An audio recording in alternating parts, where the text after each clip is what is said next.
তুমি দাদাকে কিছু বলবে না? কি বলা যায় বলো তো? আমি হলে তো অমন স্বামীর গালে ঠাস ঠাস করে দুটো চড় বসিয়ে দিতাম। আমারও ইচ্ছে করছে কষ্ট করে যে ওই ছবিটা তুলেছে তার গালে ঠাস ঠাস করে একটা চড় মেরে আসি। কি বললে? আমার স্বামীকে তুমি চড় মারবে? শুধু তোমার স্বামীকে নয়, তুমি এই ছবিটা দেখাতে এসেছো বলে তোমাকেও গোটা কয়েক চড় মারা উচিত। এখন বুঝতে পারছি স্বামীর উপর বিশ্বাস রাখতে পারো না বলেই এইভাবে তোমাকে স্বামী বদল করতে হচ্ছে।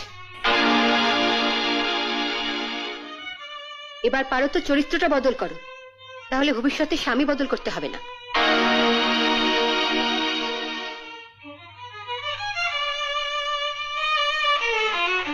এত বড় সাহস! ছবিটা দেখে বললো তোমাকে আর আমাকে চড় মারবে। বললো আর তুমি চলে এলে, দিলে না কেন দুটো চড় বসিয়ে?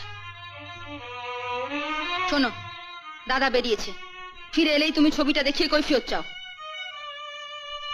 না মেজ বৌদি, আমি আজই অফিসে কাজে কলকাতার বাইরে চলে যাব। এখন কাউকে কিচ্ছু বলবো না। কিচ্ছু বলবে না?